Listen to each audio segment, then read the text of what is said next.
We'd like to welcome all listening. Good evening. We'd like to welcome all listening or viewing this meeting of the Kansas City Board of Public Utilities, whether in person or through technology. This meeting is being recorded by both video and audio. Please note the following changes to the board meeting structure as stated in the board rules of procedures. Uh, One, the regular session meeting of the elected board will be on the first Wednesday of each month of the year, or as otherwise properly noticed at the hour of 6 p.m. in this boardroom of the Board of Public Utilities located here at 540 Minnesota Avenue. Now, the third Wednesday of each month shall be reserved for the elected board to conduct work session meetings, elected board committee meetings, executive session meetings, an additional regular session meeting if necessary, or any other such meeting that is required to conduct the business of this utility. During the public comment section of the agenda, community members who wish to speak to the board will be asked to provide their name and address and will then have 5 minutes to speak. There will be one opportunity for public comments following the substantive agenda items. During the public comment section, members of the public using Zoom that wish to address the board need to use the raised hand feature at the bottom of the application or window to signal that they wish to address the board. Members of the public connected by phone only need to press *9 to indicate they wish to address the board in the public comment section. Those attending in person should sign up on the sheet located over there with Miss May near the entry. If you wish to speak with customer care regarding your account, please indicate that on the sign-in sheet. So comments are limited to 5 minutes and should be directed to the board. As these comments are public, the board cautions visitors to not disclose confidential account information or information on an account that's not in their name. Staff will not provide individual account information or history in an open meeting. As always, the public may also email or call the BPU with any concerns. The agenda and presentations may be found on the BPU website, bpu.com, or if you are using Zoom, they will appear on your screen.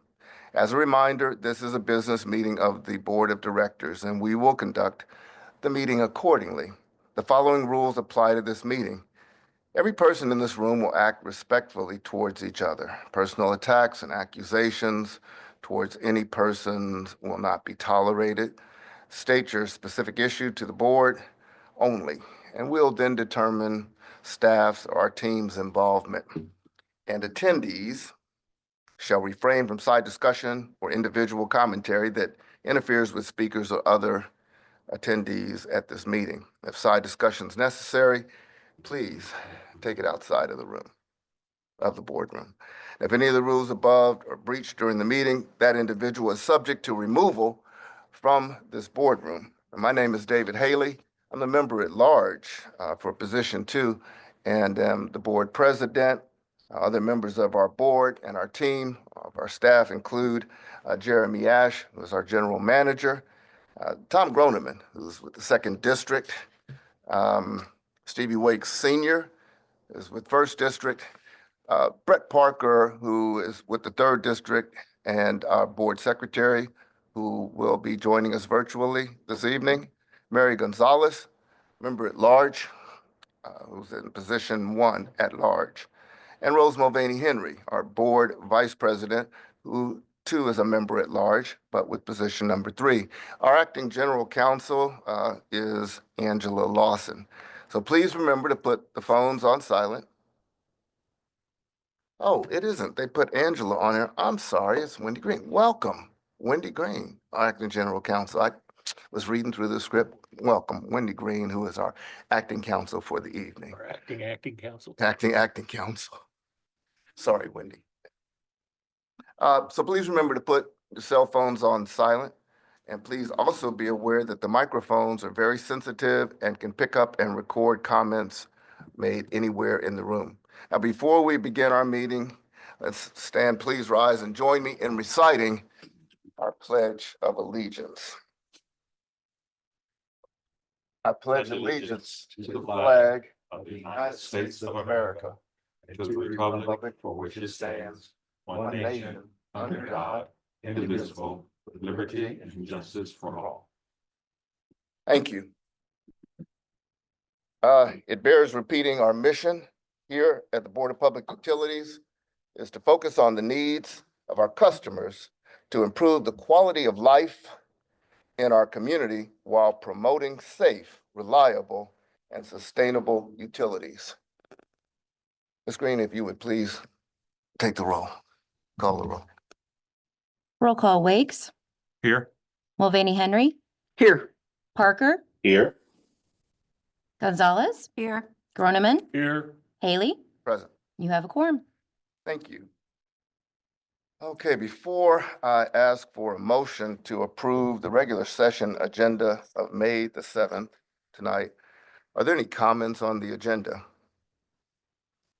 Ms. Rose, so moved. Second. Thank you. Moved and seconded that we take the regular session agenda as it is. Ms. Green, if you would please to call the roll. Roll call: Wakes, Aye. Mulvaney Henry, Aye. Parker, Aye. Gonzalez, Aye. Groneman, Aye. Haley. Aye. That motion carries. Perfect. Before I ask for a motion to approve the consent agenda of tonight of May the 7th, 2025, are there any comments on that, on the consent agenda? Ms. Rose, I move to approve this evening's consent agenda. Second.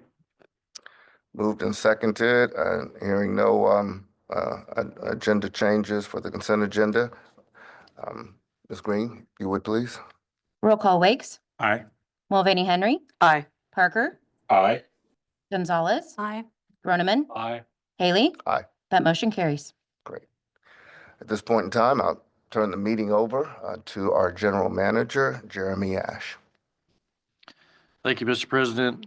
Tonight, we have here with us today, Greg Kendall from Wyandotte Economic Development Council. I'm pretty sure most everybody here knows Greg and familiar with all the work he does here in Wyandotte County with us and with Unified Government. So we'd ask Greg to kind of come in. There's a lot going on in 2025 in Wyandotte County. And since we're kind of getting towards the middle of the year, we thought it'd be a good time for him to come in and update us with everything he and his team have been doing and what might be to come in the back half of the year. So Greg. Welcome, Greg Kendall. Thank you. Hi, Jeremy. Thank you, BPU board members. I'm Greg Kendall. I'm president of the Wyandotte Economic Development Council. I have now been with the organization about 13 and a half years. Had the opportunity to start with Chris May. She grew me up, got me going. We've had a unique relationship and a long-term relationship with you all. And I think it's always been a really good relationship. Tonight, I think what you'll hear me say, which should be no surprise to any of the team members that we've been meeting with, is that the relationship between economic development and BPU is probably as strong as I've ever seen it. So as you all know, I came out of the utility industry, and I felt like I came out of a fairly progressive utility partner at that time. And I would tell you that today, the way that I see BPU operating in terms of an economic development partner is as good as I have ever seen any utility in the business that I'm in. Even during my time being in the utility business directly, I could not give you a better thumbs up in terms of how we're interacting with many of you directly as board members, but also with the team. And most of those team members are here that we interact with on a regular basis. But it is not unusual, frankly, to have an email or a phone call almost every day, some weeks, because there is so much activity that is really percolating that is tied directly to you all and the ability for you all to respond. And so a lot of what you're going to hear tonight is how that is coming to fruition. There's challenges, of course, ahead, and there's pressure to perform and to make sure that we reduce risk for both the client, but reduce risk for the community and reduce risk for BPU as well. And so we're we're not agnostic to that. We certainly want to keep our eyes open at all times, but I'm really, really happy with the direction that we're going and the way in which we're responding to development opportunities and the way that those have been vetted. So I'll jump in, give you a little bit of overview. We'll talk about some specific projects, and then I'll open it up for some questions.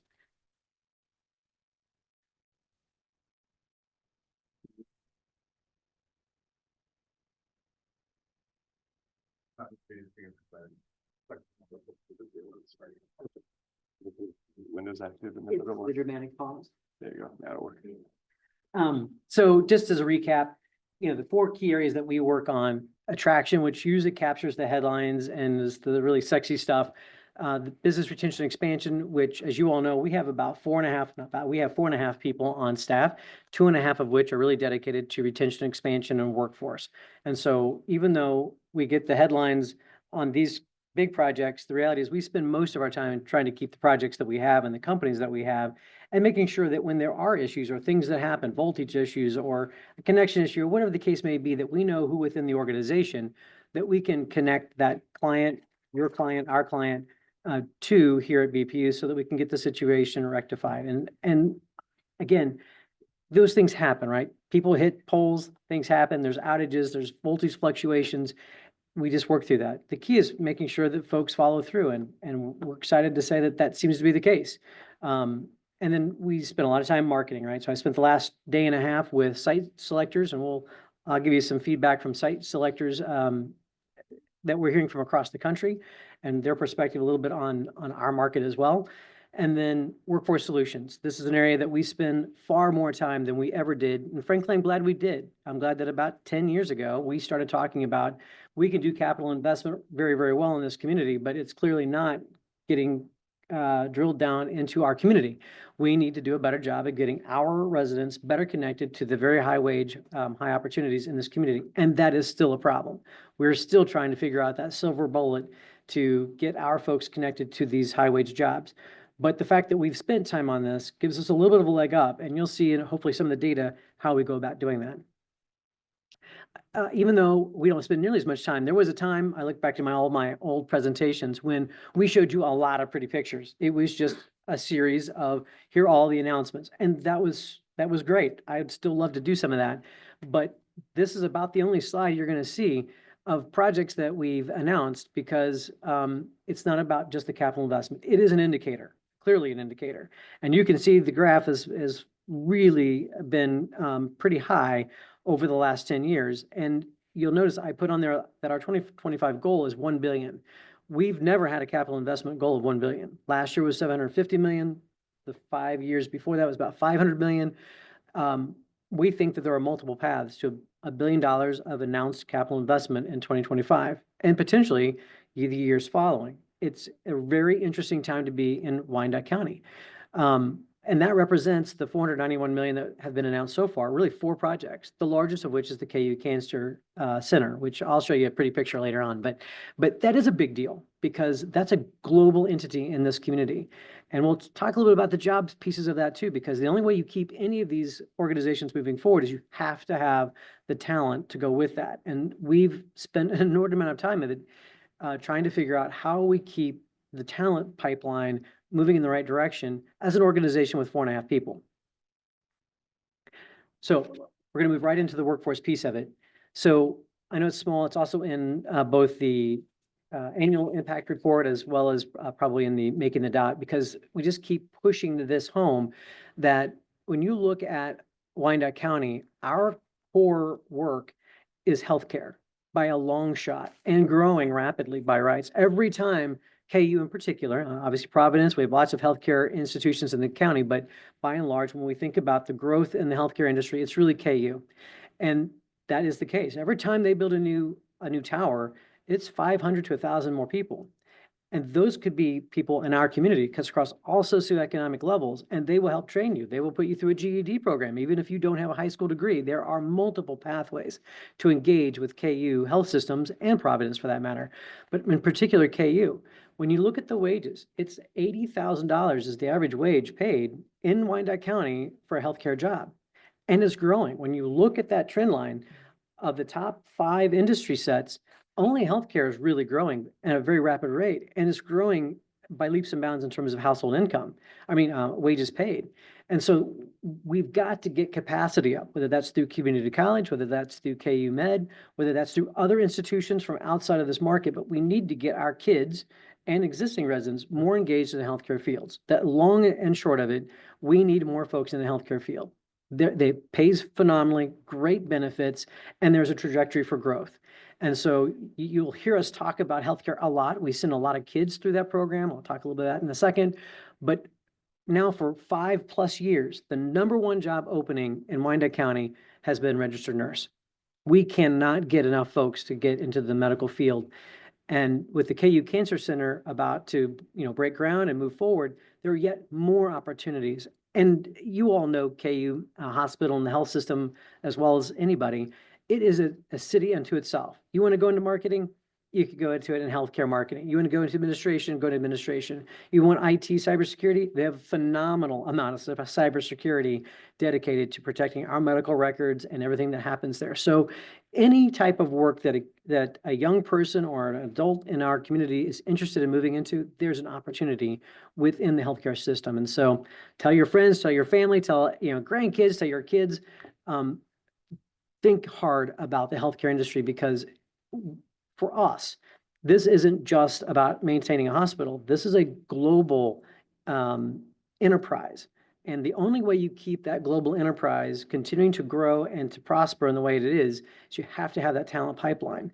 Now, we have a lot of other things that we need to think about in terms of the healthcare side, just in terms of how we present ourselves as a community in those corridors, whether it be Rainbow, Mission Road, thinking about Cambridge. How do we dress that up? How do we access KU? How do we provide power to them long-term? At the end of the day, we need to understand that even though that's not a traded industry set, it is a huge impact on this community. Lose a hospital, and any community that's ever lost a hospital will tell you how important that medical asset is to a community. So I just want to reiterate that yes, we're focused on advanced manufacturing. Yes, we're talking about data centers and we're talking about all these other industries. But when I think about our BRE program, business retention expansion, I need to think about folks like the hospitals that are already here. And those would say, look, they don't pay, that particular institution doesn't pay property taxes.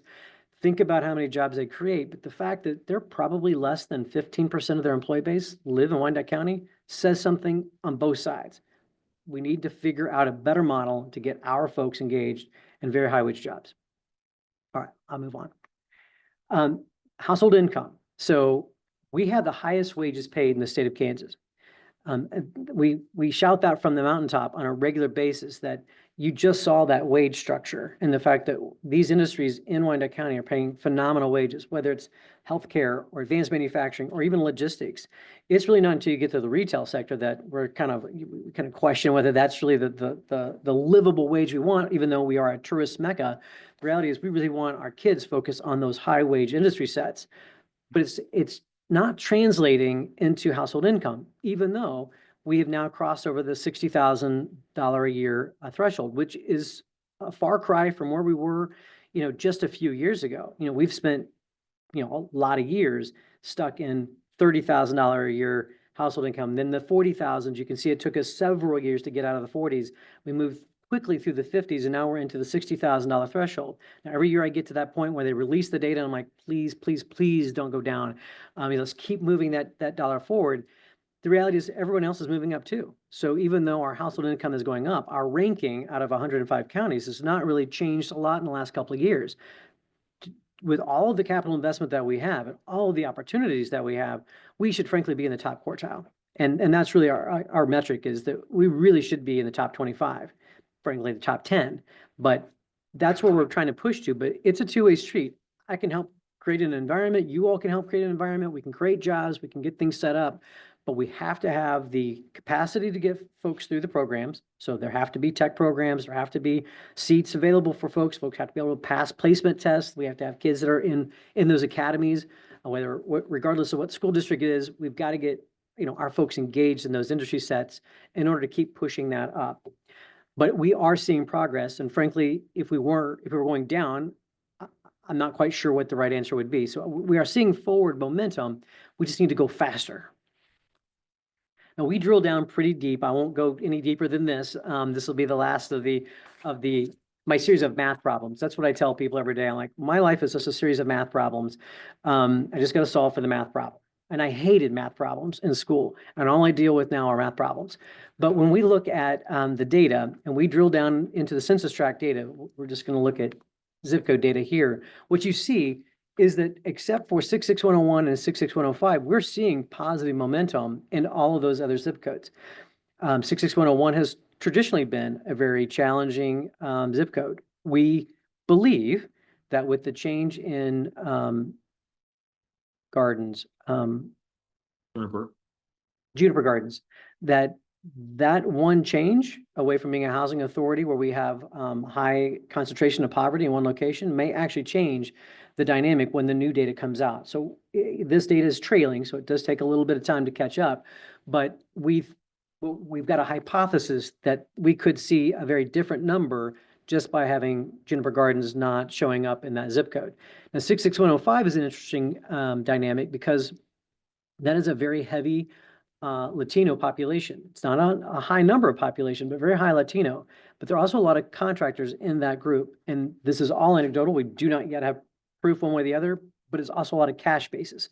And so there is a question of whether it's being fully reported. It could very well be. We're monitoring that a little more closely. We've got a couple of projects looking at that area and specifically targeting whether we can get more folks in that zip code into higher value, higher wage jobs to see if we can change that trajectory of 66105.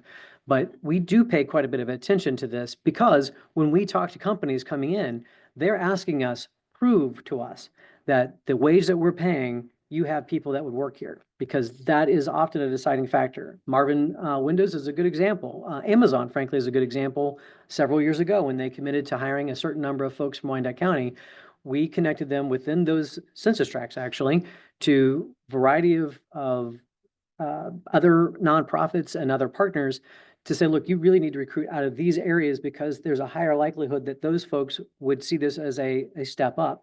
And in fact, for a little while, we could tell you almost exactly how many folks in a census tract were working for certain companies based on the wages paid because they were almost exactly.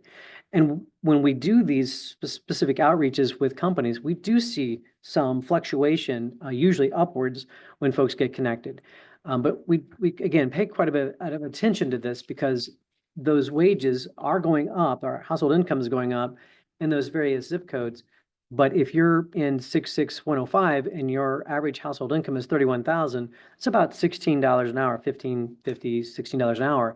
So when we have companies come in, we're like, look, you cannot pay less than $16.50 because no one in this community is largely, there's folks who make less than that, of course, but on the whole, we're looking at where can we begin to look at what's the population within those zip codes or census tracts, what are the wages that you're looking to pay, and then in some cases, we can actually begin looking at the skills that are in those areas because we've spent enough time now looking at this data to start getting a little more sophisticated. So we spend a lot of time in this area.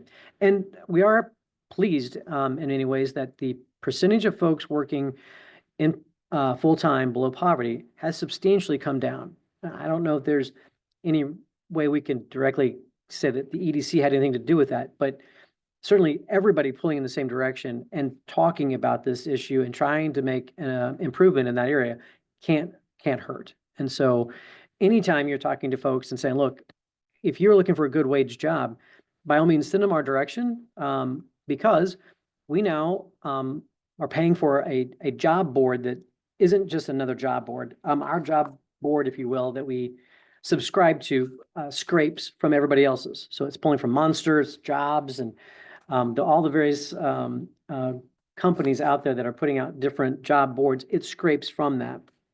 So as of Monday, we had 5,900 job postings. That's it's been hovering between 55 and 6,000 the last several weeks. We pull it every Monday, and we now post that on our social media. There is those wages, those average wages of the jobs are about 60,000. So you're talking about $30 an hour, essentially.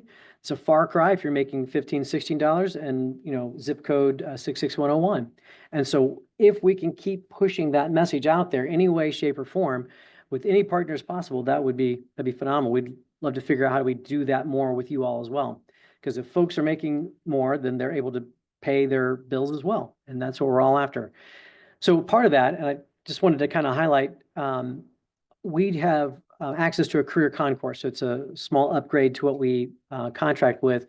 We take this out to a lot of folks, but we particularly take this out to the school districts and within those academy school programs, because they can pick an industry set and say, okay, I like business, and drill down into, well, which job within business?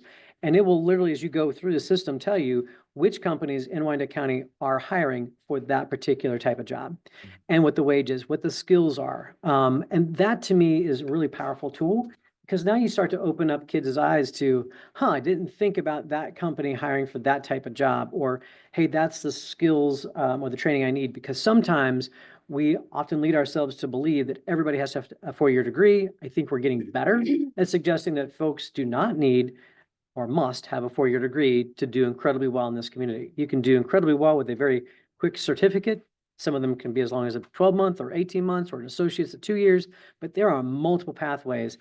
And in most cases, if the household income in most of our locations, you can get a lot of free education because of household income tied to some state programs. So we're happy to help with that. That's not our core responsibility, but we will do whatever it takes to help move that trajectory of household income right now. We're doing a lot of this because we have a lot of engaged partners, and I won't go through every one of these, but we spend a lot of time working on the projects with the community college. Donnelly is not on here, but we spend some time with Donnelly as well. Our school districts that are investors of ours, we encourage our school districts to be investors, because we take students to those from those high schools into our companies at least twice a year. So Monica Breedy, many of you know her on our team, does a phenomenal job of standing up this program. It takes a lot of coordination to get these kids and buses and pay for lunch. Community college has a scholarship at every one of these. And we've seen these kids then get internships from some of these companies. They've gotten hired on a few occasions already. And this, I think, is going to continue to grow. We frankly need our companies to be more engaged in the overall process with scholarships. Don't mind saying that I am sometimes very disappointed in some of our school districts that there aren't as many scholarships from companies and from local institutions. Frankly, Bonner Springs does probably the best job at getting scholarships for their kids, and from a lot of local companies within the Bonner Springs city limits. We are working a little harder in that area to say, look, you want to get some good PR, give some kid a scholarship in front of a couple hundred parents. That there's nothing like helping a kid get into college. You want that kid to come back to our community, which I would like them to do, then help pay for that education. It doesn't have to be all of it, but some amount of it. There are lots of ways to engage companies with these students. And so we're going to spend a lot more time on that. I just kind of want to show you kind of what we're doing with that. This Federation for Advanced Manufacturing Education is the first program in the state of Kansas. It's the first one west of the Mississippi. There'll be other ones in Kansas before long, but we were the first through the community college. It's run by companies here in Wyandotte County. It's expanded into Johnson County as well. But this program has really gotten a lot of national attention as well, because it's very unique in the way if you're a student in that program, you get hired by one of the companies that are supporting the program. And we like that idea. This is, there's a lot of dots on here. Part of it is to go, oh my gosh, there's a lot going on. Part of it, as well, as to say, there's a lot of multifamily projects going on. Now it has slowed down quite a little bit. We've had some challenges with just defining the right policy, right? So we are learning, and we get a lot of direction from the elected officials about what their aspirations are, what they want out of housing. It's not an easy solution, but we have found a number of more workforce housing projects having to find a different path forward. Many of them right now are actually going outside of the unified government to figure out how to do the financing, rather than use a program that would require assistance from, in this case, the unified government. I do think that if you're a market rate development, you have a very good chance of getting through the process, but it's when a project is looking really more east of 635 or in a distressed census tract, that we have some struggles with the financing to get it to market rate. And so we have struggled with the financing of that through all of the incentives. We'll figure it out. We'll get there. It's just taking a little longer than we'd anticipated. And with the cost in general, and the uncertainty in the market as a whole, it has become increasingly difficult to do a lot of these projects. Every dollar does in fact make a difference, and uncertainty kills most deals. And we are trying to overcome that level of uncertainty for these projects. When we look at the industrial side, most of those locations that you're looking at are in some ways have some discussion about a data center. And not every community is obviously in a position to advance that discussion. We are looking at different locations based on guidance from the BPU team about where that opportunity exists and what level does that mean? What sort of bookends do we have? So, don't go any further than this, stay kind of within this box. But I'd rather have that than for me to be out marketing something that we then set expectations that we all fail. And so if we can set the expectations, set the criteria, then I think we have a good chance of making good decisions and making sure that we're not getting out over our skis with the electric. These data center projects are number one about electrical infrastructure. We started off with the area out west, these project number 5 in the teal, Project Wolf, which you all are probably well aware of at this point. That project grew over time. As you know, we were here talking to you many years about the KCK Tech Park. I had no idea that it would become much, much broader than the KCK Tech Park, but that it would be very much a part of actual technology. And the reality is we're at a point in history as a country and the way in which we handle data. You all have data centers that handle a lot of confidential data. All of our medical records are confidential. If every time you put in a search and it auto-fills the words, you're using artificial intelligence. The amount of things that we are now using for artificial intelligence is pretty mind-blowing. And that's what's driving the need for these data centers, along with just everything else that we do attached to our phones. I think I have a vibration in my hip about 90% of the time, and it's not even there, but I just feel it. It's like an appendage that occasionally, I must have my phone on me, or I've missed something and I just know my phone is no longer on my person and I need to go find it. We know that not all of these sites are going to end up becoming data centers. There's just no way that we have the capacity to do that. And looking at areas that frankly, we had never looked at before for these types of uses, right? 5 years ago, we would not have looked at any location for a data center that was too close to a highway, was too close to a body of water, too close to a plane was another issue. Railroad tracks, all of these issues were things that we would not have looked at. We didn't win those projects because of rates were too high. They wanted nickel kilowatt hour. You'll remember those days. They didn't want any sales taxes that they have to pay. Today, that is very different. You have a data center rate, but it is not what I would call, it's certainly not a nickel rate, right? It's a market rate. And we don't get asked about sales taxes the way we once did. We don't get asked about offsetting all of the cost of the infrastructure. The market is very, very different than it was. And part of our challenge in this community and frankly across the country and talking to site consultants, there are very few good sites left. Most of the sites that we're dealing with have hair on them. There is a reason why they're not developed, why they didn't get developed, frankly, through the pandemic. They're not zoned appropriately. There's too much NIMBYism. There's not enough power. There's not enough water. There's no road. The site's not big enough. You name it. There are an infinite number of reasons, but all of them have resulted in we're working on sites that have challenges.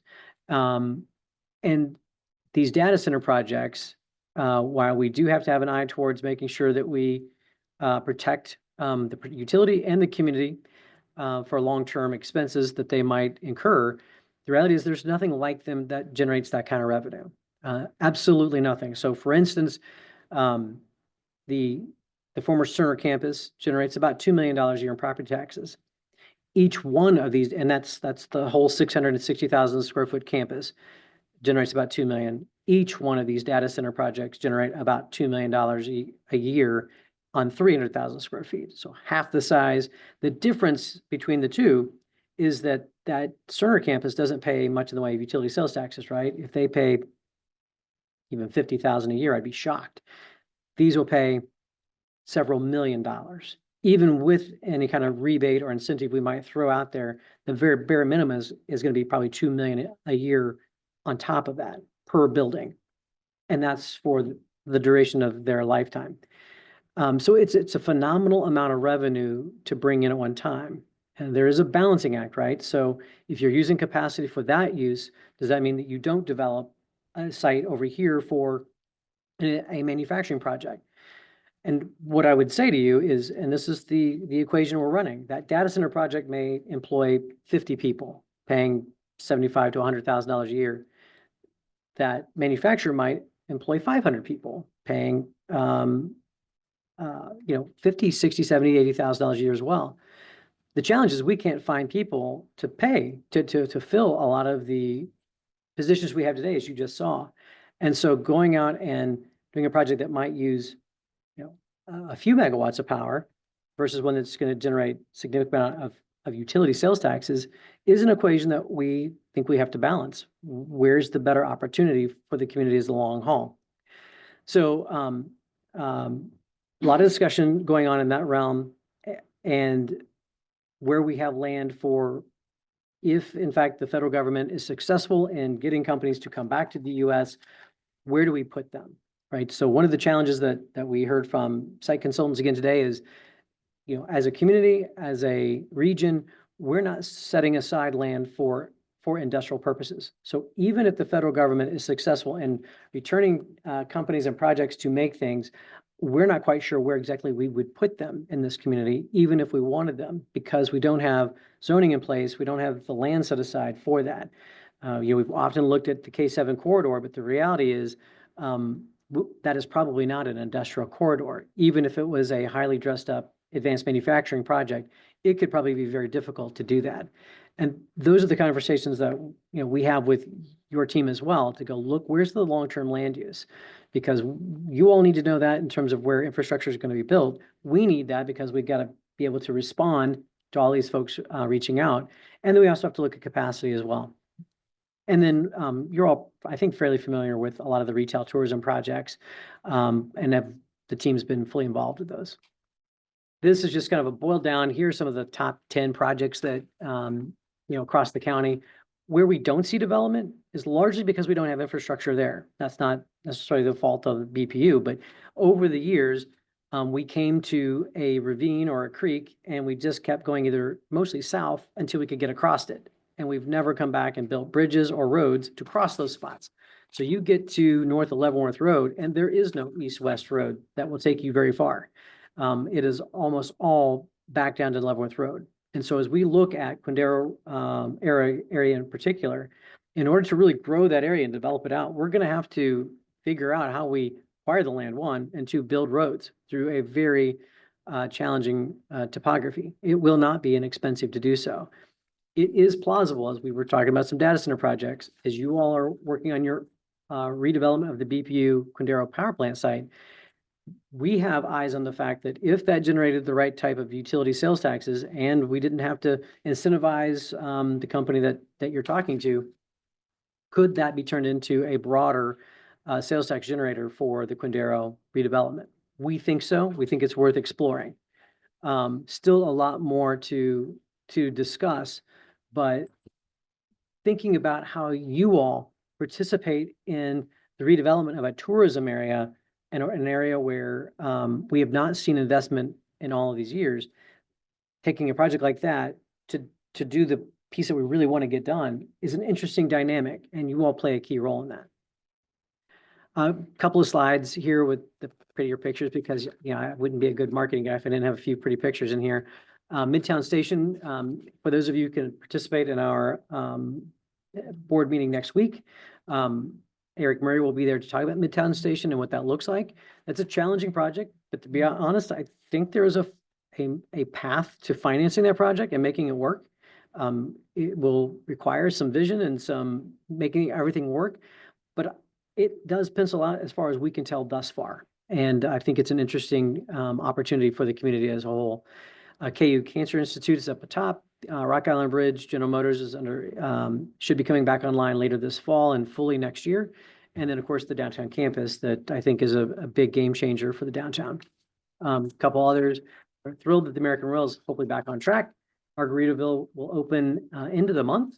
Homefield is doing very well. And then Buc-ee's is everybody's big excitement. Of all the projects I've worked, that's the one project everybody's like, that finally you got a project that we really like. I did not know that a convenience store on steroids would be that project. Of all the projects I've worked, that's the one everybody likes. And then finally, in the last couple minutes here, you know, some of the challenge that we have is just finding balance. We have to take out a lot of the noise and try to stay focused on the job at hand and doing the work that we think is right. And following the policies that have been approved both by you all, but also our community partners, both Unified Government, Bonner Springs and Edwardsville, where we also support them. The key is probably communication. So we are thrilled that we have some regular ongoing meetings with the administration. And we've had our first joint meeting with the EDC, BPU, and Unified Government Economic Development, which is something we've talked about doing now for a lot of years. And so we are moving in the right path to making sure that there's a lot more communication. Part of it is that these are very heavy electric driven projects in particular. And so having these conversations in a vacuum is not very productive and requires a lot more discussion. And so those have gone very, very well, and we're very appreciative of it. Getting a better understanding of our long-term land use, I think, helps us, particularly from a marketing perspective, but it would help you all as well. And so we very much want to advocate for continuing that conversation to figure out what do we want to be when we finally grow up. We've always said that K7 is the last frontier. When we develop it, there's really not much further we can go. We have areas we can redevelop, but we desperately need clarification on what those policies are to get there and what is acceptable. Every project cannot be individually negotiated because that just creates a lot more uncertainty in the marketplace. And as I mentioned from the get-go, site consultants and projects in general, they want certainty. They want to be given choice, obviously, about you take option A and here's what it's going to take. Here's what the time's going to take. Here's the processes you have to take. If you take option B, here's the options that you have in front of you. We are not as clear as a community to projects coming in, or even those who are already here, to help them understand what is the pathway to getting to yes. And frankly, we think that we need to get to a culture of getting to yes. It's okay to say no to things, but we'd like to know when is it clearly we're saying no versus maybe no, maybe yes. That's a lot of wasted time in there to get to a maybe. And delay, because all those delays and all that time cost everybody money. We've been, again, super appreciative of the team that when we meet with these clients, it does not take a dozen people from your team to have these conversations. It takes sometimes 2, 3, 4 people, and a decision can be made, and that information is communicated. And that is not something that we have historically seen, even when we were doing great work. Did not mind having 12 or more people in those meetings, but it is far more productive to have a smaller group that is empowered to make decisions. And so that comes from you all in a culture that comes from the board. And we know that we desperately need to find new ways to have transparency and to have engagement, but it can't always be engagement to tear everything down and to this is not the right word. I should find a better word, but we have to be careful that it doesn't come across that we are always extorting from projects. They pay money in with taxes and with their utility sales taxes, and they pay fees when they do incentives. Those are not free. There's always a cost to acquiring those, and we need to be able to acknowledge that to the general public that there are revenues being generated at all times. And the question is how we're using those revenues. And so we just want to make sure that we certainly don't want to throw any darts. That's not the goal here, but getting to a better culture of customer service and being responsive and just trying to find a common sense way forward that we can grow the community as rapidly as possible so that we can drive more revenue into the community for the right reasons. And with that, I didn't really talk about World Cup, but we can come back to that another day. A lot going on in World Cup. Thank you all very much for your time. Thank you, Greg. Does anybody have any questions for Greg while he's here?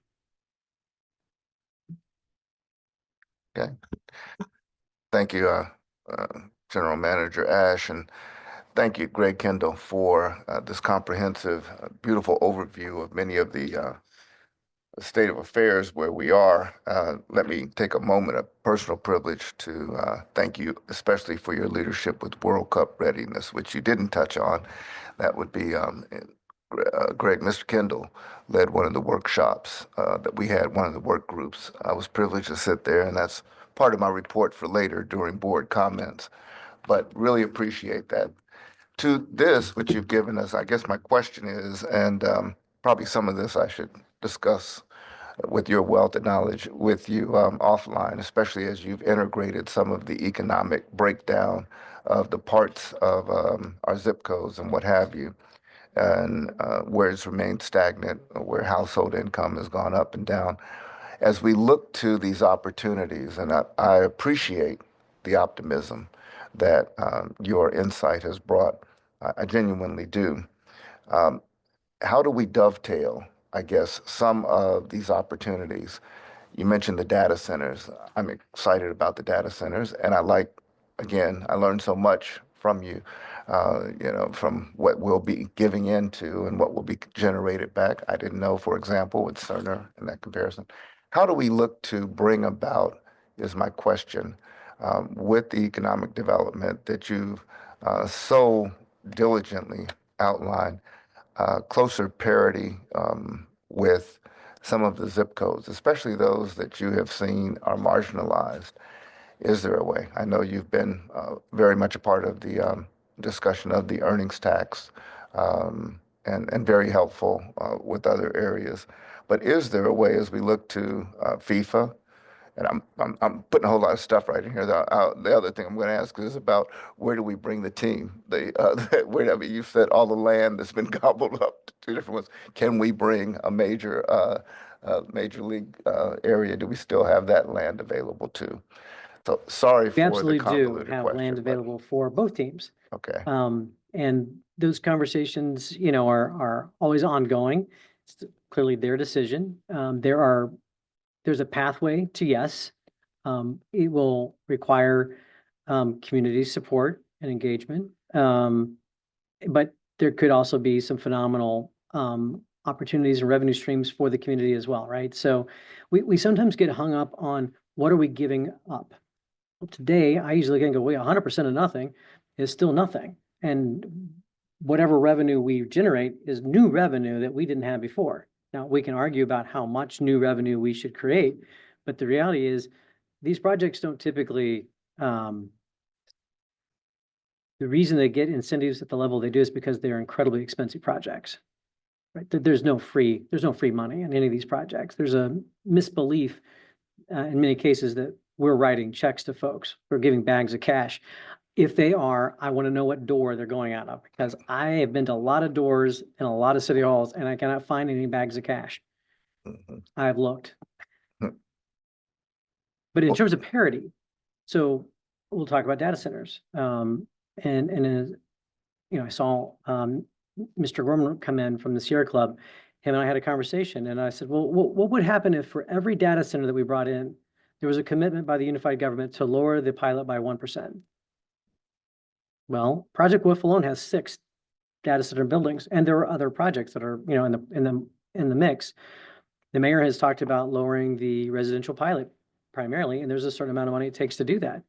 If there's a revenue stream, and if we work with the client to say, look, this is what we want to approach. Now, admittedly, the way that this works is you can lower it on the residential side. You can't lower it on the commercial side because you're using that revenue now to bring down the rate for everyone else.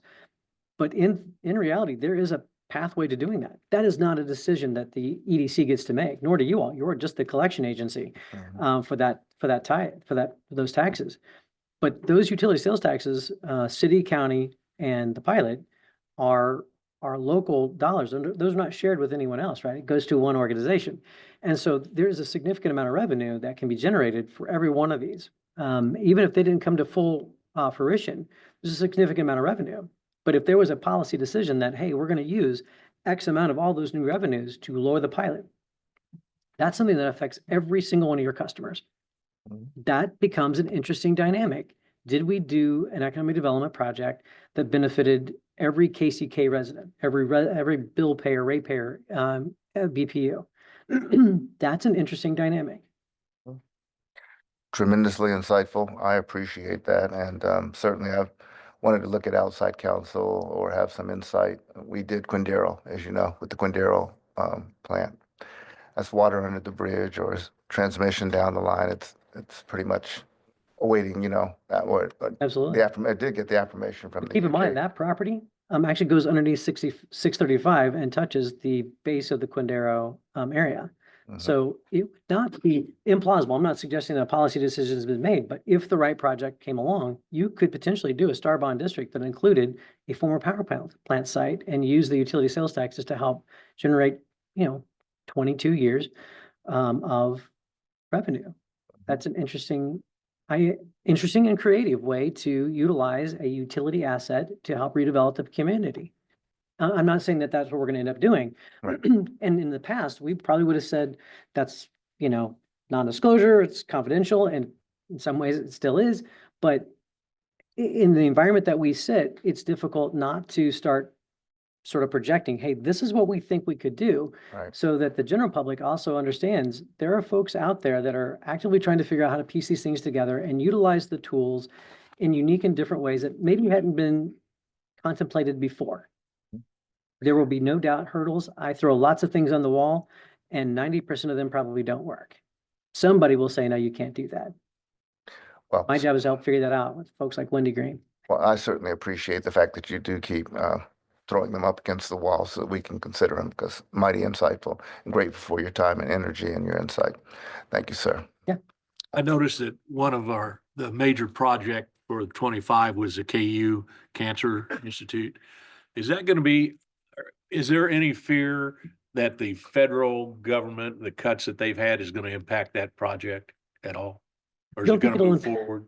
I don't think it'll impact that project. They have a very strong philanthropic base, but make no mistake, anytime the federal government starts cutting reimbursements, it has an impact on their bottom line and how they move forward. It just puts more pressure on everything else, for sure. Mr. Ricks? Mr. Gander, thank you again for your presentation. My concern has to do with community development. I mean, I've been here in this county, most of my life now. When I look at the way in which community development is done, as you stated earlier, there's really no plan. And probably because the department has gone without a director for so many years and really is not really focused. And I think that's a really bad thing for us in Wyandotte County, because there's no plan. And I don't know if it's by design, by a certain group, but I do know that without a plan to develop the community, as you stated earlier, you have this project here, this project, and you don't know what do we want to be when we grow up. I mean, when we get to a certain level, you have project over here, project over here, project over here, project over here, project over there, and so a lot of the residents in District 1 always complain there's no development in our area, and you see a lot of this investment in the area. And so, what is the path going forward from your perspective? Well, that's a loaded question. Maybe one that's more political than necessarily economic development driven, but we need a plan. Asking an organization on the outside of 4.5 people to push that ball uphill is a losing proposition. We certainly want to be part of that conversation. We want the market to be part of that conversation. We've developed a lot of plans in this community over the last 10 years, but very rarely do we actually engage the market. So we create plans that look pretty. We set expectations to the neighborhoods, that they're gonna get these pretty main streets and retail developments, and all these wonderful things, except they forgot to ask the one group that's gonna pay for that. And the answer has been, you don't have the demographics, you don't have the household income. We have got to get household income up in every one of these neighborhoods in order to drive the retail. There is demographic differences, of course, within that. So the Latino market is doing phenomenally well. When you look at household income, Caucasians are still top, ahead, but just below that are the Latino population. And then you've got several others, and then the African-American population is much, much further below. I'm not exactly sure, there's lots of anecdotal reasons for why that may be playing out, but the reality is our Latino population has figured out how to generate cash on a much smaller, smaller scales. Food trucks, small businesses are popping up all over. When you look at housing being purchased in the Northeast, by and large, I would say that a lot of those houses are being purchased by the Latino population, and they're buying them at rates and values that we've not seen before. So you go out on Zillow, I do on a regular basis to sort of track how many houses are on the market this week for sale, for rent, and what's the average. And if you went out there, I suspect this week it's probably 150,000 is probably the average. And the unified government has those same homes on the appraised value of probably 75. And 5 years ago, those were worth probably 50 or 25. Because I can remember when they were 25,000 and now they're 75, but they're being sold for 150. You get a certain number of homes in a certain area that all sell for that. And guess what's going to happen? The appraised value is going to go to 150 because the market said they're now worth 150,000. But if we don't get these folks who are living there, have been living there all their lives, paying their taxes, doing the right thing, if we don't figure out a way to either create policy that freezes taxes for certain age groups or get people connected to these better jobs. I got 5,900 of them today, to $60,000 average wage. They don't all require a 4-year degree. Tell me what you want to do. I'd be happy to make the introduction. Not every company is created equal. We know the culture of a lot of these through our BRA programs, and we remind those companies a lot of times, you want us to help you, then you got to treat people well. We won't make those introductions, but if I had to go one church at a time, I'm happy to do so. But it's a two-way street, right? I mean, first, there has to be an expectation that folks we're gonna do things together. We're not gonna tear everything down. It's hard to get consensus. Every community has this challenge. I've been in a few. They're all hard to get consensus, but as you know, it is very difficult to get consensus amongst our neighborhoods about what they want. One more thing, and I'll shut up. You mentioned nurses. 2 nurses, members of my church, they became nurse, then they left town. Hmm. Then You had me at nurses. yeah. But question I need to ask you is in the other other member of my church works in your department. So the one thing that I need to ask you about, because there's been a lot of misunderstanding about LIHTC. Can you share that with us tonight? Well, if my team were here, they would say, oh, somebody asked me about LIHTC. It's a financing tool. Long and short, it's a financing tool. It's a way to use tax credits to bring down the cost of essentially market rate quality housing. But as you know, our present elected body largely has said, we will not even address projects that are using LIHTC if they want any other kind of incentive with it. So you can go get state LIHTC credit, but don't ask us for anything. And if you get the zoning, you get the zoning, but don't ask us for anything else. The problem that I have with that is that we don't ask market rate developments, who's financing you? How long are you planning to own it? So we have plenty of market rate projects that we have supported that have gotten a 50% abatement for 10 years and then flipped it 5 years later to somebody else. We didn't make a requirement that they couldn't flip it. We didn't ask that question at all. We said, great, you have all the financing you need. These projects have to hold on to them for 15 years and then often keep them for 30. And so, yes, some of them do have a carve out for affordable housing. But if somebody said, we're going to carve out X number of units, bare minimum, 60% of the area median income, well, the area median income is almost $105,000. 60% of that is $60,000. Our median household income in Wyandotte County is $60,000. you're talking about people who live here on average, not even those who are below the median, right? That we just looked at the zip codes. So if we're trying to do affordable housing using a tax credit, and you're doing it in a market where the household income is, say, 40 or 50,000, I don't see how we lose in that. I don't consider this to be poverty housing. I don't consider people who are in need of affordable housing. I don't consider them to be future drug lords or criminals or folks who are somehow lesser than anybody else. That's not how I was, one, raised. It's not how I was trained. It's not how I was educated. But that's a difference of opinion between those who set policy, and I'm not a policymaker. I execute the policies that I'm given. And so if we are not willing as a community right now to look at LIHTC, then there are other pathways to doing those projects that may exclude working through the same processes. And that has, for every action, there's a reaction, right? So the IRS isn't listening, but the IRS makes criminals out of all of us because we're always trying to figure out how to circumvent paying taxes. If it was just easy, right, you just pay your money. The problem with when you start putting up so many barriers is that people find a way around. You may not like the answer. That's up to you. That's just a general comment. But Thank you kind of knew what the answer was, though. Yeah. I'll probably waylaid later. Thank you, Mr. President. Greg, thank you for the presentation. Sincerely appreciate it. But even more important than this presentation, thank you for all of the work that your organization does in Wyandotte County, Kansas City, Kansas. It's unparalleled. I've lived here almost my entire life. Went off to school for a little bit there. And the growth that we've seen, certainly in the last many years, is amazing. So thank you. Thank you also for 2 weeks ago in the Unified Governments Economic Development and Finance Standing Committee for speaking in favor of the Quindaro power plant project. Thank you for speaking up in favor of that project. We appreciate it.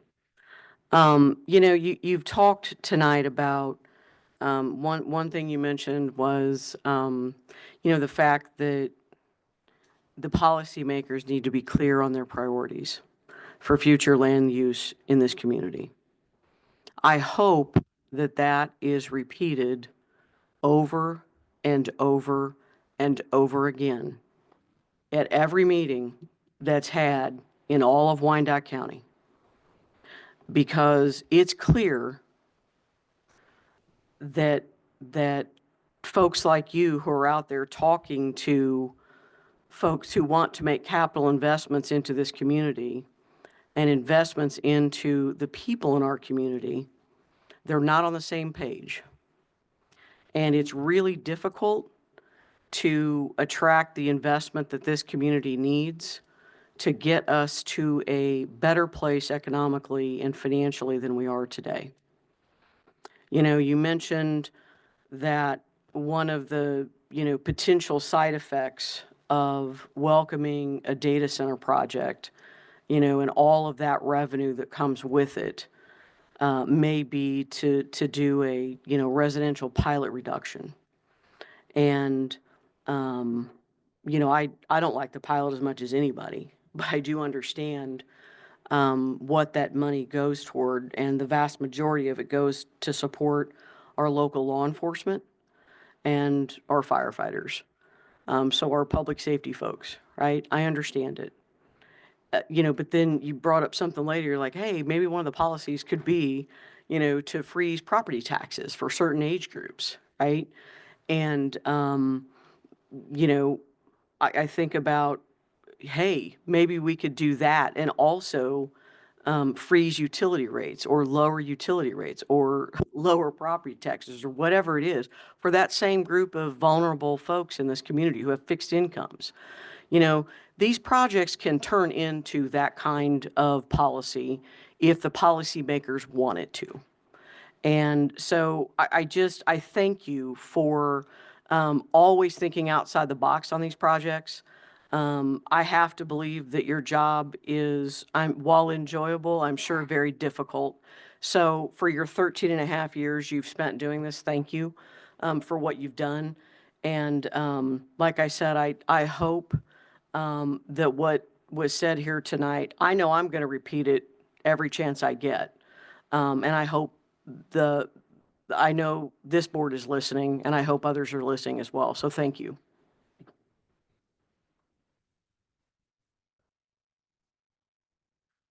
Again, we appreciate it so much. Thank you again, Mr. Kendall, Mr. Ash. Thank you, Greg.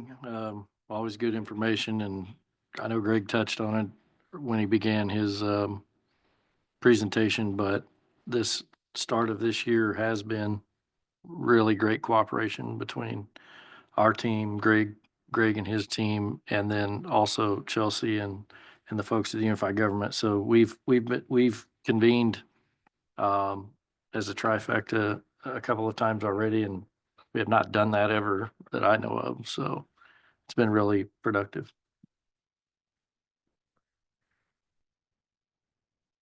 Thank you, and appreciate it. I'm going to reiterate, I noticed a few people have come in since we're here.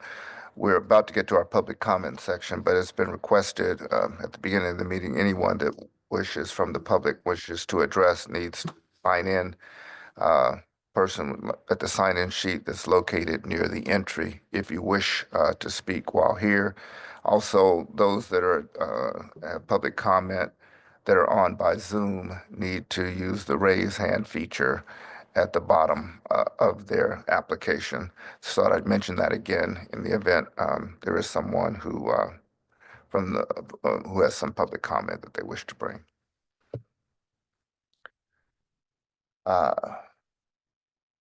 So I guess it is that time. Looking at the agenda, I thought we were at miscellaneous comments. We have a new schedule. So we are at that point for public comments now. And so I don't know if there are any that, or give a moment. I do. Mr. Gorman, are you wishing to, if I might recognize him, are you at that season? Or you are at the public Okay, comment you've moved section. us back. All right, good. Welcome. If you would please give us your name and you have, they said 5 minutes. I thought it used to be 3. So I guess Changed we that. changed it to Changed the 5. policy. Okay. Yeah. You have 5 minutes. Mr. Happy for the Gorman. extra time. Thank you. I'm Ty Gorman. I live at 2843 Parkwood Boulevard here in KCK. Really appreciate the chance to speak in front of y'all again. I haven't been here in a bit, but still the senior campaign strategist for the Sierra Club in the central region of the United States. And we are working on kind of the issues related to data centers and different utilities around the country, especially how they relate to electric utilities.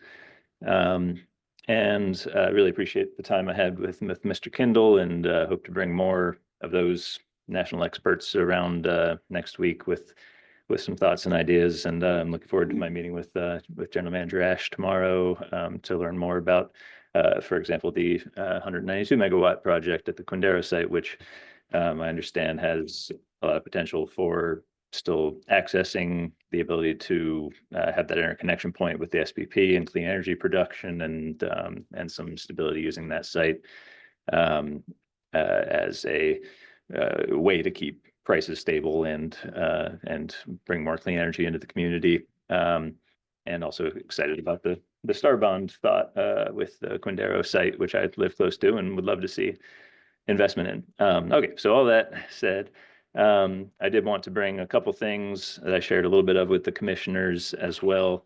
The first one is the Sierra Club, and it brought together a lot of the lessons learned from data center proposals and maybe missteps and successes around the country in a report called the Demanding Better report.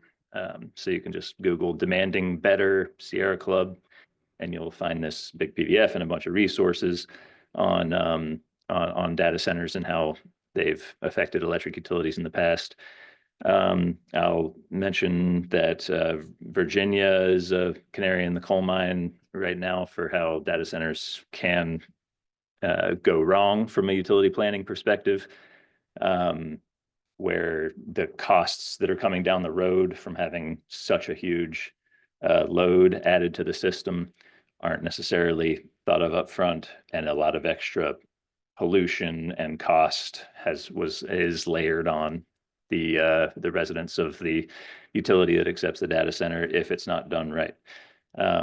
So I think those are some great resources to look at, and I think there'll be more information leading up to the May 28th hearing about that 600 megawatt site out west, which I look forward to as hopefully a beginning to the conversation and knowing, that the community becomes aware of the opportunities and the risks of having that data center proposal accepted. I think just to point out a couple, well, actually, let me just say that the opportunity here is incredibly innovative electric policy can happen with extra investment and with extra load. There are, with the right incentives for data centers who want to get going really fast and want to get going with the utility that can handle that administratively, which in a lot of times investor-owned utilities don't. So they want to own everything. They want to control everything. So that opens up some opportunity for innovation in a municipal utility, and especially in BPU, where we have such a population that needs energy efficient homes, that needs 1 minute demand remaining. response, that needs these ideas that the utility already has started on, but just needs funding and support to expand and help a lot more people, especially in the eastern part of the county. And that level of investment in peak energy savings and reducing our load can really open up opportunities for economic development like this, where it won't negatively impact the customer by having the Southwest Power Pool require a bunch of capacity and add to that results in $1 billion gas plant for a quarter of the load that this plant, the data center, would require in this environment where gas plants are skyrocketing in cost, as well as other forms of energy cost and risk of new Your time has energy, expired. is very scary right now. So I thank you a lot for your time and listening to me, and hope to continue the conversation. Thank you. Thank you, Mr. Gorman. Have anyone else who has? Is it Mr. Murray Anderson? You come to the microphone and state your name and address for the record. You'll have 5 minutes.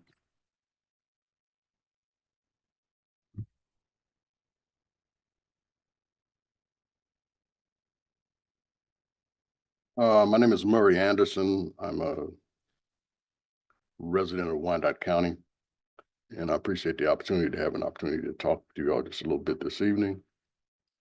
And kind of, everything that Greg was talking about, Kendall, requires capital. And that's what the real problem is. And until we address that problem directly, we will continue to have the same problem. Now, with that said, I want to share with you that I have attempted to address that problem with the state of Kansas. I don't know if you all recall the pandemic, and there was something like $1.6 billion made available by the federal government, and to be more specific, made available by the United States Treasury. Those funds, less than 1% of that $1.6 million made it to Wyandotte County. That's totally wrong.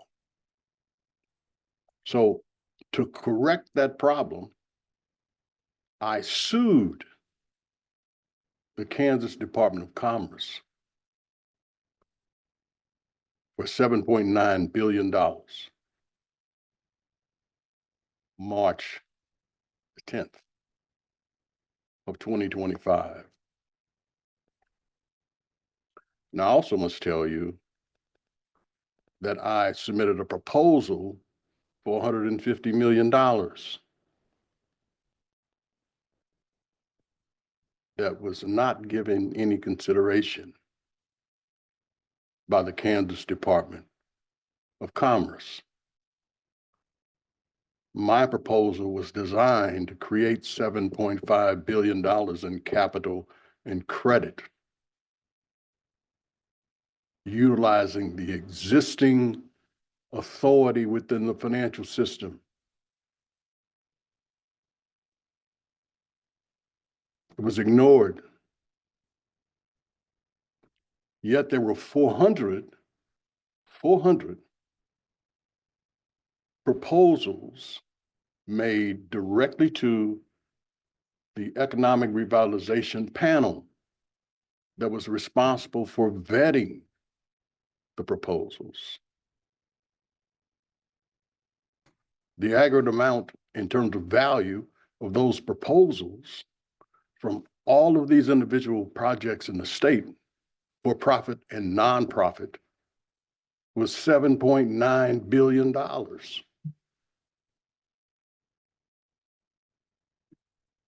The Kansas Department of Commerce never attempted to address the needs of its own citizens.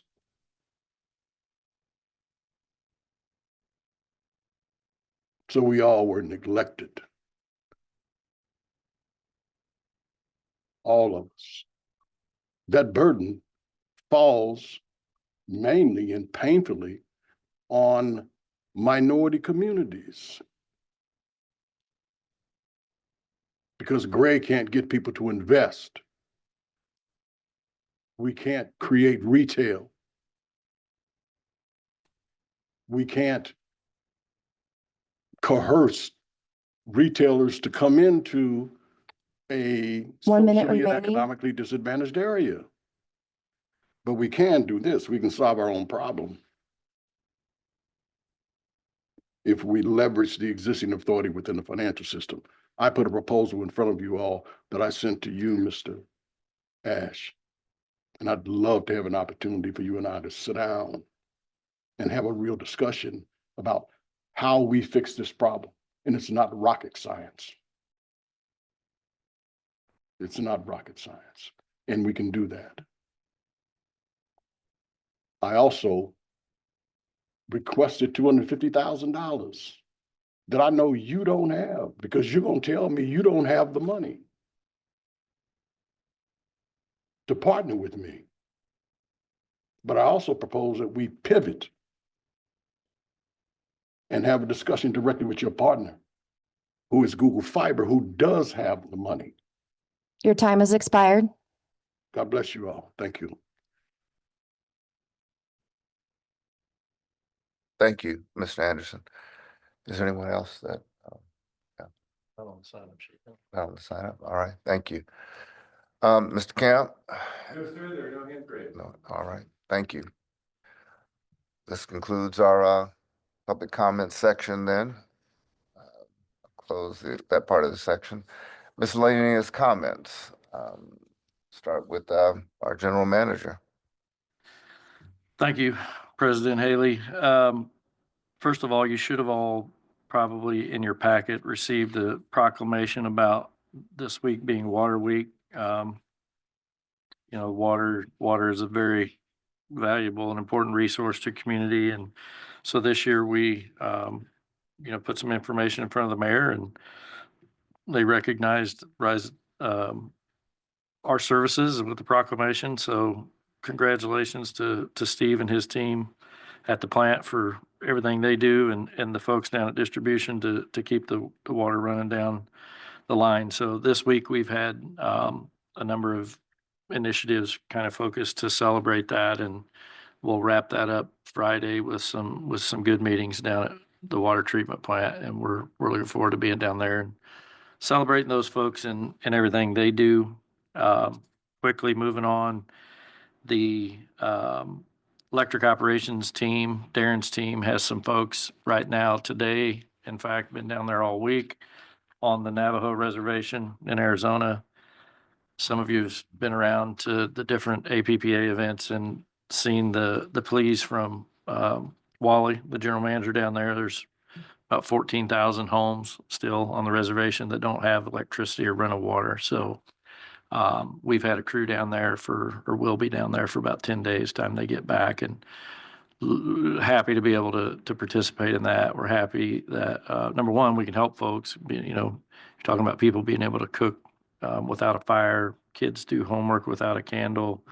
But more importantly, we hope that it really helps draw our team members together and take another step toward this different culture we're trying to foster and invigorate here within our employees. So continue to wish them a safe trip, and they'll be back. And once they get back, we're looking forward to getting those folks with Amber and her team and getting you all in a nice, get them down here to talk about their experience and give you a presentation about it.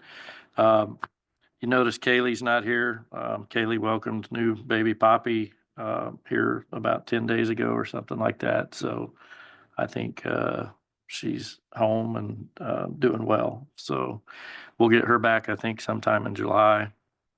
And then lastly, been a lot of talk about, the data center stuff. I know there's been some requests for information from various people, stakeholders, and board members. So, you can email me. We can hash through it tonight. Do you want to have a specific work session in the future on that, maybe before the June meeting or sometime after, something like that? Whatever's your pleasure. Our team is happy to pull together all the information we have and get you a little bit what you've asked for on that. So that's all I have, Mr. President. To your last point, before we go to board comments, regarding the data center, is that percolating to the point that we may need to have a work session prior to June? I mean, where are you in that I don't discussion? think prior to June, we just have had some comments or questions sent to us from various board members. And I think the best way to address it is to aggregate those comments, get you all in the room together and take care of it all at one swoop, so everybody can hear everybody's questions and the responses from the team all at the same time. So it's pretty much the middle of May. So if we were to look at sometime in the June frame or July, whatever's your pleasure, we'll be happy to drag all the information together and go through it. But we have a work session in 2 weeks, right? Wednesday, the second. There's not one scheduled. You Not one can, scheduled, if you'd yeah. like. Yeah, we don't have one yet. Okay. So we'll take it under advisement to see what consensus is for where we are in the questions that we need, because that would be then the 21st, 2 weeks from tonight. If it's necessary. That's been the ongoing question, if we really do. So we'll poll ourselves among ourselves in conjunction with Mr. I can send out an email in the morning and you can just reply to me and I can aggregate that if you want, and we can set a date from there. All right, thank you.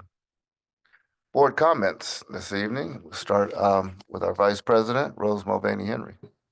Thank you, Mr. President. Mr. Gorman, thank you. Couldn't find you. Thank you for coming tonight again. I look forward to the BPU and the Sierra Club continuing its discussions around data centers and this community. Mr. Anderson, thank you very much, sir, for coming tonight and bringing forward the information you did. I'm eager to learn a little bit more about it, so I'll follow up with you afterwards, sir.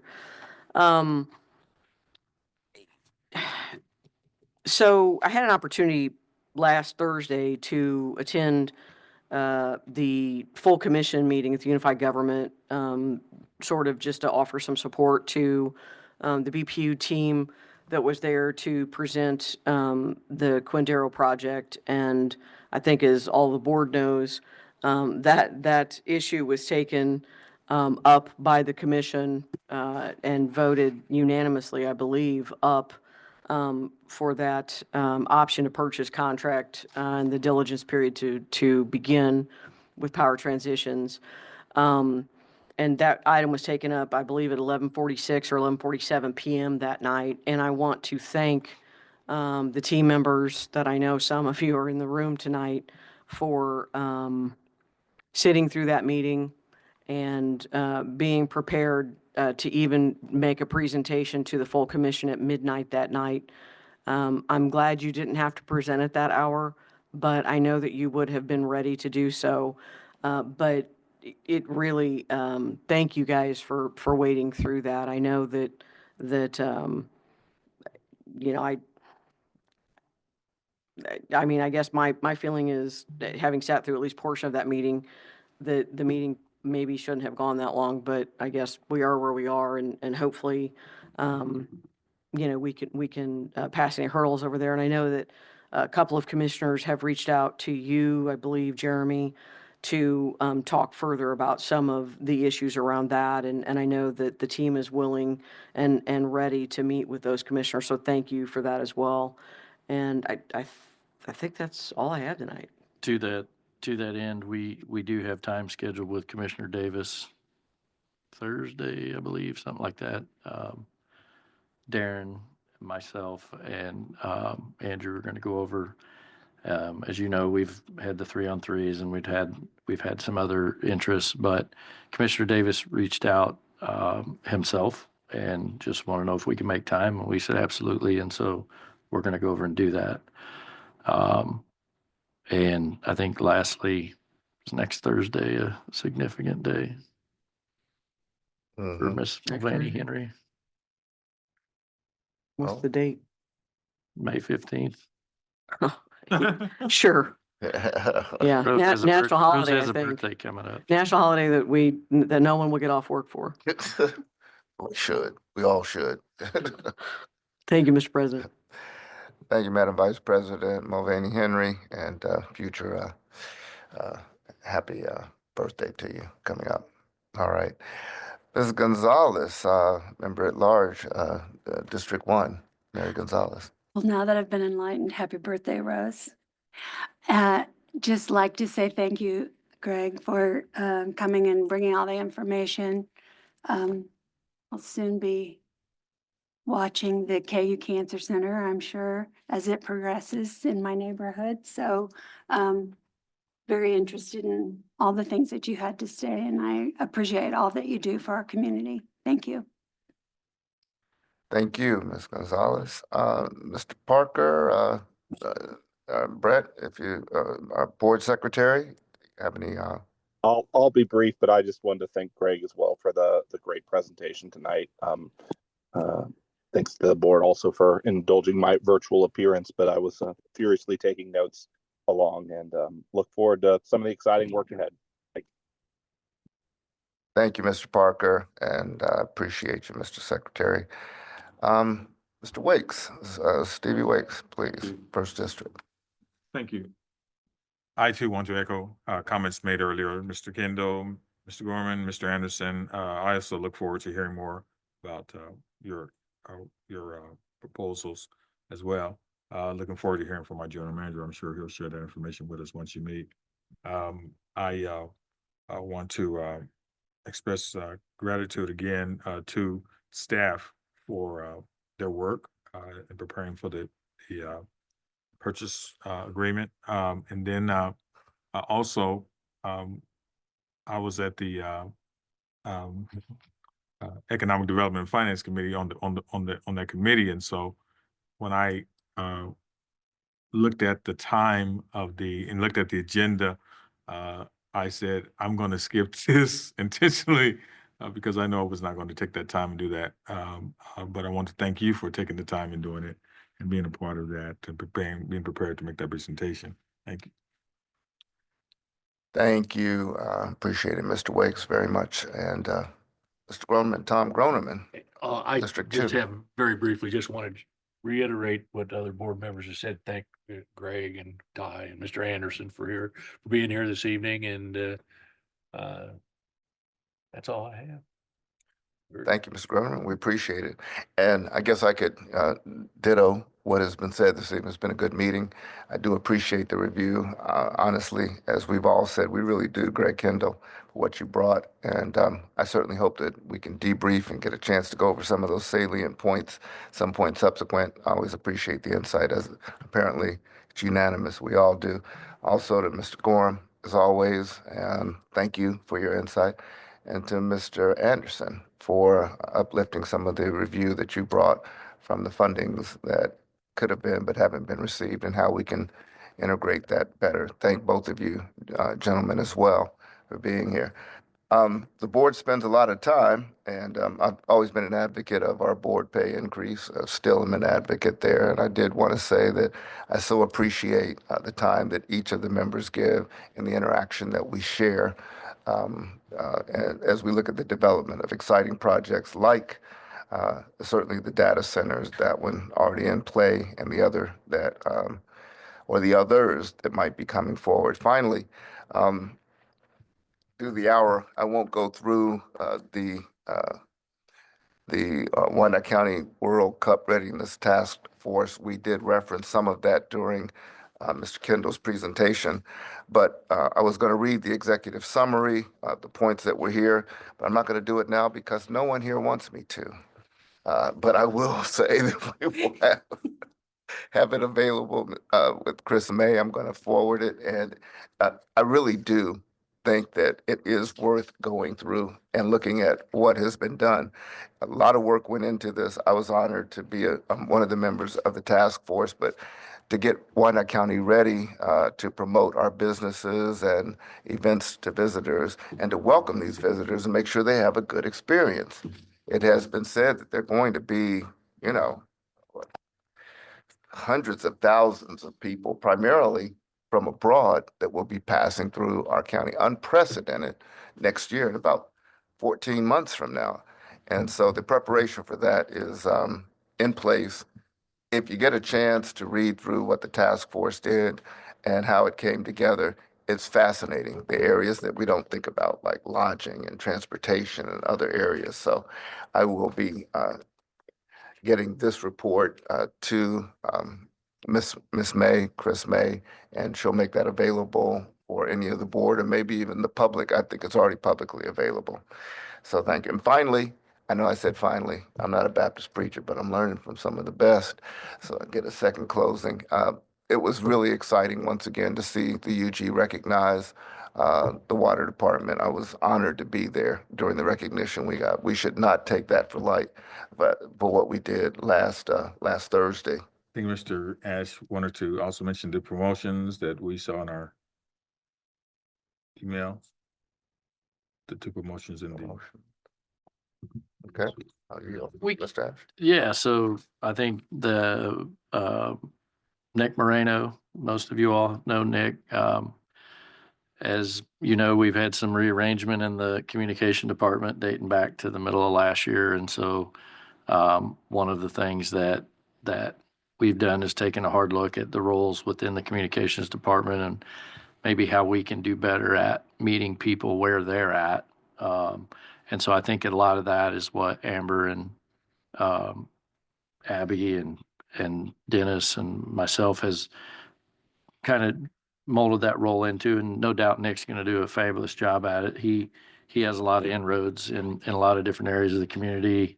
And he's gonna do a fantastic job there for Amber. And then you should have seen Gabi Freeman. In fact, I think she's here tonight. She was moved probably about a month ago into the Jonetta's old role. It's been retitled a little bit. And so Gabi's now heading up the customer care division. So we really, I personally really, for a lot of years, have seen all the hard work and dedication that Gabi puts into things. And it's not gone unnoticed by a lot of folks. And she continued to show that last week or 2 weeks ago. When did we go, Gabi? 2 Saturdays ago. We went and Gabi gave a complete presentation in Spanish to a group at El Centro who's going through the first time home buyers program. And so we all went there. And I was the only person in the room that didn't speak Spanish. But I had a great translator in Claudia. But Gabi did a wonderful job up there. And I think that's just another example of how she does go above and beyond. And it ties right in. Nick was there with us, refocusing and trying to do a better job of meeting people where they're at. So it was really pretty neat.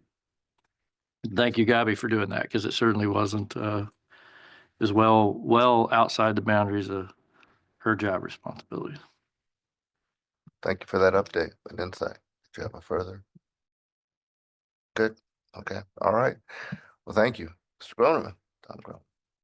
You've already spoken. I'm sorry. We're going down the line. See? Yeah, you're just knocked me off kilter. We never get back on. All right. My apologies. All right. That's right. We were in the middle of mine, right? Of which I've said all. So again, glad that customer service too is moving forward as it is. I actually saw the lobby or some of the lobby people calling ahead. I still want to get to the point where they can knock on the door, but those appointments do go well if they call in. I actually saw the lobby in action, hoping we can move still to their being there, but appreciate very much what customer service done in reducing the wait time for people to interact who have some issues. So if there's nothing else for the good of the order to come before the order, except to thank Wendy Green for sitting in. It's delighted to have you here as our acting counsel today.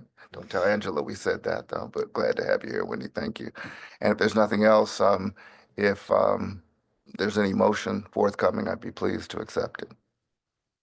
Mr. President, I move to adjourn this meeting. I second the motion. Thank you. Ms. Green, if you will, call the roll. Roll call Wakes, Aye. Mulvaney Henry, Aye. Parker, Aye. Gonzalez, Aye. Groneman, Aye. Haley. Aye. That motion carries. This meeting is adjourned. Meeting's adjourned. Thank you.